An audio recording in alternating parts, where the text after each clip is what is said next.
The airlock hissed open, and Bella stepped into the observation deck of station, her mag boots clanking against the metal floor.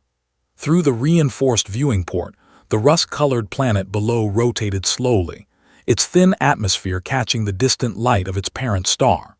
She traveled 8 months through the void to reach this forsaken outpost at the edge of colonized space. And now, finally, she stood face to face with the man she'd been hunting. Leo stood with his back to her, hands clasped behind him, staring at the planet that had become his prison. He didn't turn around. "I knew you'd come eventually," he said, his voice hollow. "I'm surprised it took this long." Bella's hand instinctively moved to the plasma pistol holstered at her hip. The gesture wasn't lost on Leo, who finally turned to face her. His eyes, once bright with the fire of revolutionary idealism, now looked tired, resigned. Dark circles underneath suggested months of sleepless nights. "Dr. Leo Marchant," Bella said formally, though her throat felt tight. "I'm Agent Bella Reeves, Interplanetary Security Division." "I know who you are." Leo's lips curved into a bitter smile. "I've seen your file, top operative, 97% mission success rate, they sent their best." He spread his arms wide. "So do it, I won't resist." Bella's jaw clenched. "You think I'm here to execute you?" "Aren't you?" Leo gestured toward the planet below. "After what I did, after I destroyed the Prometheus Initiative and condemned humanity to slow extinction." His voice broke slightly on the last word. The Prometheus Initiative. Just hearing the name sent a chill through Bella's spine. 18 months ago, Dr. Leo Marchant had been humanity's brightest hope, a quantum physicist who'd cracked the theoretical framework for faster-than-light travel without the need for exotic matter. The breakthrough promised to open the galaxy to human expansion, to save a species slowly suffocating on its overcrowded colonial worlds. Then, 3 days before the first prototype test, Leo had sabotaged the entire project. He'd uploaded a quantum virus into the research network, corrupting decades of data. The cascading failure had destroyed not just his own work, but destabilized the quantum computers housing parallel research across 5 star systems. 17 scientists had died in the resulting containment failures. The manhunt had been immediate and brutal. Leo had fled to the outer colonies, staying 1 step ahead of authorities for over a year. Until now. "I'm not here to kill you," Bella said quietly. Leo laughed, a harsh, broken sound. "Then why? To drag me back for a show trial. Let them parade me through New Earth while the crowd scream for my blood." "I'm here because they're wrong about you." Bella removed her helmet, letting it mag-clamp to her belt. Her dark hair, compressed from 8 months in cryosleep, fell around her shoulders.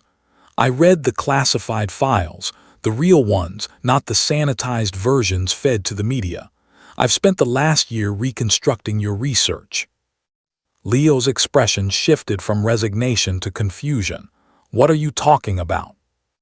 "The Prometheus Initiative wasn't what they told the public." Bella moved closer, her voice dropping. "You didn't sabotage it out of fear or madness. You destroyed it because you discovered something, didn't you?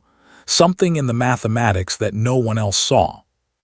For the first time, genuine emotion flickered across Leo's face. "How could you possibly?" "The Silvestri paradox," Bella interrupted. "I found your personal notes buried in the quantum archive fragments, the calculations you tried to delete but couldn't fully erase." Leo's face went pale. "Those were encrypted with a 4096-qubit key, yes. It took me 11 months and access to the ISD's quantum decryption arrays." Bella pulled a data chip from her pocket. "But I broke it, and I understand now what you saw." The older scientist sank into a nearby chair, his hands trembling. "Then you know, God help us, you know." Bella nodded grimly. "The FTL drive would have worked. Your equations were flawless. Humanity would have been able to travel between stars in days instead of decades." "But," Leo prompted, his voice barely a whisper. But the quantum tunneling effect required to achieve faster-than-light travel would have created a resonance cascade in the Higgs field. Bella sat across from him. Every activation of an FTL drive would have weakened the fundamental force holding matter together, not locally, globally, across the entire universe. Leo covered his face with his hands. I ran the simulations 1,000 times praying I was wrong, but the math doesn't lie. After approximately 50 FTL jumps, maybe 100 if we were lucky, the cascade would reach critical threshold. The Higgs field would collapse. And without the Higgs field giving particles mass, Bella trailed off. The universe tears itself apart, Leo finished. Atoms would lose cohesion. Matter would dissolve into energy. Everything, every planet, every star, every living thing would cease to exist in less than 3 minutes. The observation deck fell silent except for the subtle hum of the station's life support systems. Through the viewing port, Kepler 442b continued its eternal rotation, indifferent to the cosmic horror they discussed. "You tried to tell them," Bella said. "I found the communications you sent to the initiative's director board." Leo laughed bitterly. "Dr. Ashford told me I was suffering from pre-launch anxiety. Commander Yates suggested I take a medical leave.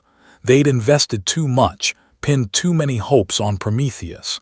They wouldn't believe that our salvation was actually our extinction. So you destroyed it all. Became humanity's most wanted criminal rather than let them build a weapon of universal annihilation."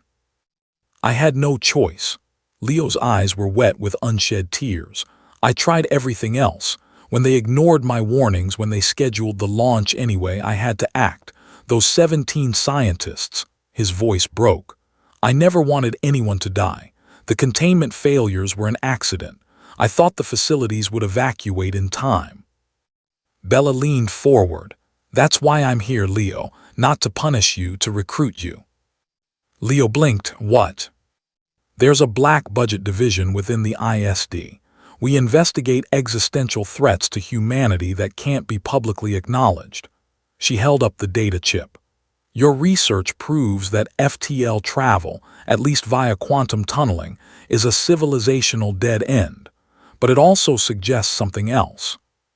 She tapped the chip, projecting a holographic equation into the air between them.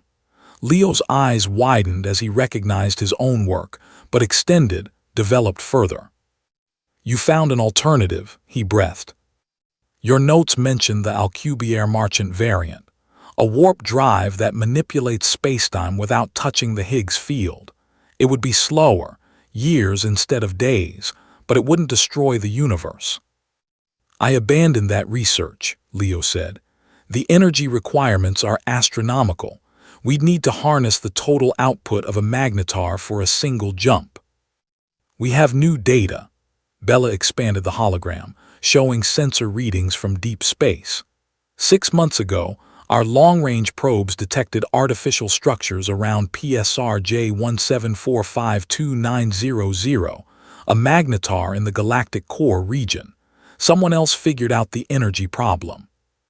Leo stood abruptly, studying the data with the intensity Bella had seen in his old lectures. These readings can't be natural. This is engineered. Someone built Dyson collectors around a magnetar." "Someone who isn't human," Bella confirmed. "We need your help, Leo. We need to understand this technology before we make first contact. And we need to ensure that humanity's expansion into the stars doesn't trigger another extinction event, ours or anyone else's." Leo turned to her, and for the first time since she'd arrived, she saw hope in his eyes. "Why me? I'm a wanted criminal, a mass murderer in the public eye." "Because you're the only person who cared more about saving humanity than being its hero." Bella stood, extending her hand. "The initiative wanted glory. You wanted survival. We need that kind of thinking for what comes next." Leo stared at her outstretched hand for a long moment. Outside, Kepler 442b continued its rotation, a world that would never know how close it had come to ceasing to exist. Finally, he took her hand. "What do I tell people?" he asked. "The families of those who died." "Nothing," Bella said honestly. "You remain a villain in the history books. That's the price of saving a universe that will never know it was in danger." Leo nodded slowly. "I can live with that, I've had practice." Bella smiled, a genuine expression that transformed her severe features. "Besides, we're going to the galactic core. Maybe we'll find a civilization that understands what you did, what you sacrificed. Or maybe we'll find something worse than the Higgs field collapse," Leo said with dark humor. "Probably," Bella agreed. "But we'll face it together, and this time you won't have to burn the world to save it." As they walked toward the airlock, Leo took one last look at the planet below. Somewhere on one of humanity's overcrowded worlds, people cursed his name, never knowing that their hatred was the price of their existence. He could live with that. He had to. The airlock sealed behind them with a pneumatic hiss, and the station fell silent once more, a lonely outpost at the edge of explored space, unaware that it had just witnessed the beginning of humanity's true journey into the stars. The end.